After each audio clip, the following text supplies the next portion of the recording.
এটা কি হয়ে গেল আমার সাথে? তো হ্যালো বন্ধুরা, আমি হলাম স্বস্তিকা। চলো মোমো খেতে যাওয়া যাক।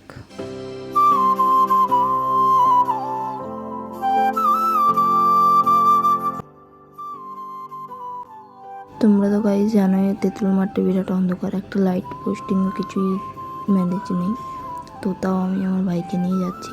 ভাই সাইকেল চালাচ্ছে, আমি ভিডিও ব্লগ বানাতে বানাতে যাচ্ছি। পালিপাড়ার রাস্তা ধরে নিলাম, ভাইকে নিয়ে যাচ্ছি মোমো খেতে। দেখি চলো। তো ভাই এসে বললাম মাছের এই দোকান থেকে নিয়ে নে, প্যাকিং করে বাড়ি চলে যাব। তো প্যাকিং করে ভাইকে দেখাচ্ছিলাম, ভাই আর কি করছিল দি চলো। তো গাইস মোমো এনে নিয়েছি মাসির মোমোর দোকান থেকে।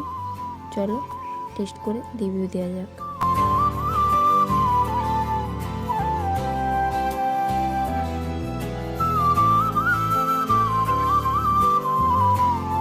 মোর অতটা খাস না, তো ঠিক আছে তাও বাদ দাও। তো নেক্সট ব্লগে দেখা হচ্ছে আবার। লাইক কমেন্ট শেয়ার সাবস্ক্রাইব করবেন, ভালো লাগলে আবার পরে ভিডিওতে আসবে।